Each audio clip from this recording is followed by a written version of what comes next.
لا سيف إلا ذو الفقار ولا فتى إلا علي لا سيف إلا ذو الفقار ولا فتى إلا علي وابن الربيعة عتبة نادى فزلزله علي لا سيف إلا ذو الفقار ولا فتى إلا علي وكذاك خرطوم الولي دماه في بدر علي لا سيف إلا ذو الفقار ولا فتى إلا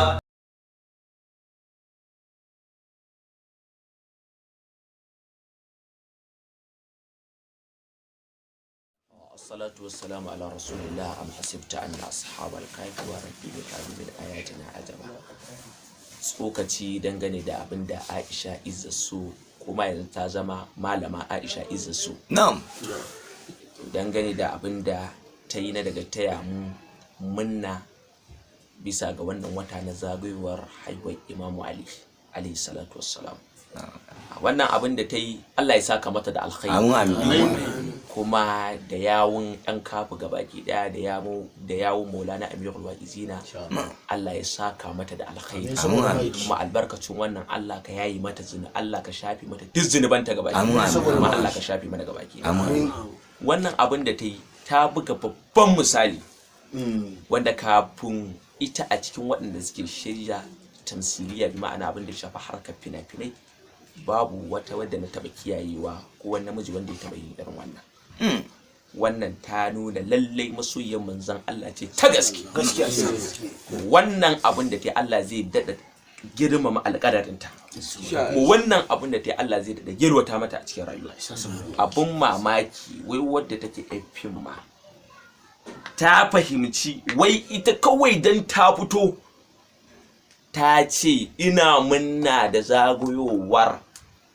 watan da aka haifi Sayyidina Ali wai amma faɗin ta kawai haka sai jama'a aka taso da ɗan uwanta yan fim da jama'ar gari wai har ma abun mamaki wai har da wai malamai wai suke tsine mata ba don wani abu dan ta ce ina munna da haihuwar Sayyidina Ali Sayyidina Ali abin da ya fusata ni to lallai inda za a gaya mata haka to ko za ta ce tana munna da haihuwar manzon Allah a zage ta kwarai kuwa domin manzon Allah sallallahu alaihi wasallam ya ce Ali minni wa ana minhu Ali daga jikina yake ni daga cikin sa nake ya ce an tabi manzalita Haruna min Musa sirikin manzon Allah mijin na Fadima Abu Sufdaini wai shi za a zo ta kai ga lalacewar duniya a yau ta kai da lalacewar musulunci ta kai ga lalacewar waɗanda suke da'awar mu'minai za a ce ana munna da haihuwar su wai a tashi a tsini wadda ta fara Allah ka saka mata da alkhairi amin saboda mai duk wanda yi wannan lalatacce ne wallahi baya tare da annabi manzon Allah shi ya nuna wannan dan uwan manzon Allah sirkin manzon Allah dan uwan manzon Allah sirkin manzon Allah shi za a ce muna munna wai muna munna sahabin farko wasabiqun al-awwal shine mafi cancanta da wannan ayar wanda ibnu abbas yace sai da aya 800 ta sauka tana bayanin sa wanda ibnu abbas yace babu wata aya ta ya ayyuhal ladzina amanu illa wa aliyun amiruha ali ne shugabanta wai shine yau lalacewar musulunci da lalacewar musulmai da lalacewa waɗanda ake kira musulmi da lalacewar jama'ar mu wai za a ce muna munna fa ba kiristoci ne suka faɗa haka ba musulma ta ce muna munna da haihuwar Sayyidina Ali wai fa ba kiristoci ba ba fa kafirai ba zindikai ba majusai ba mulmai wai da sunan musulunci wai ake cewa wai Allah ya tsine mata to wannan tsinuwar kanku za ta koma don manzo Allah ya ce duk makin Sayyidina Ali tsinanne ne la yuhibbuka illa mu'minun ba mai son ka sai mu'mini ba mai kin ka sai munafiki hadisin yana cikin muslim 71 saboda haka Allah ya saka miki da alkhairi kuma Allah ya kawo ninkenki saboda girman manzon Allah akwai wacce shekara ta wuce akwai wata mawaƙiya ita ma mawaƙiya ce aka nasalan gambara ifa faka ana ashura sai ta rubuta a pejin ta ita ma tana taya mutane duniya bakin ciki da abin da ya faru da Imam Husaini to ita ma ta fuskanci wannan kalubalen irin wannan a wannan lokacin to ai baraka ji yadda manzo Allah ya faɗa innal islamu bada a gariban fa sai da gariban faɗu ba lil guraba musulunci ya fara bakwa haƙiƙa tabbas a sanni zai koma bakwa ayyo musulunci ya koma bako ya koma bako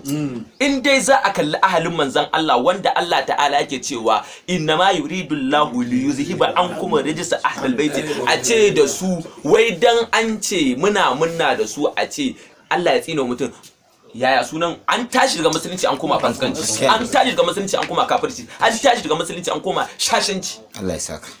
dan ba sunan musulmi bane wannan Allah ya saka Allah ta'ala yana cewa qul la as'alukum alayhi ajran illa al-mawaddata fil qurba duk wani annabi Nuhu annabi Isa duk annabawan Allah duk wanda yazo ya ce ina ajri illa ala rabbil alamin ba abin da nake roƙonku daga ƙarshen rayuwata bisa fitar da ku daga duhu zuwa haske bisa fitar da ku daga shiriya daga bata zuwa shiriya sai dai sakamako yana ga Allah subhanahu wataala amma manzon Allah sai yake cewa illal mawaddata fil qurba abin da nake nema a wanzu shine faifayewa mawadda yace ba muhabba ba ku faifaye wajen san ahalin gidana mawadda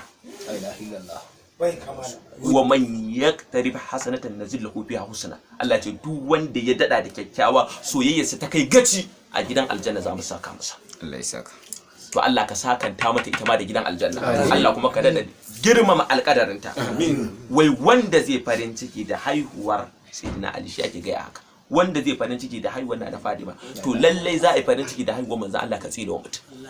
duk wanda zai faɗa haka Allah yana bayan ki kuma muna tare da ke 100% duk mu'minai na Allah duk mu'minai na Allah suna bayan ki kuma Allah yana bayan ki manzon Allah yana bayan ki ahlul baiti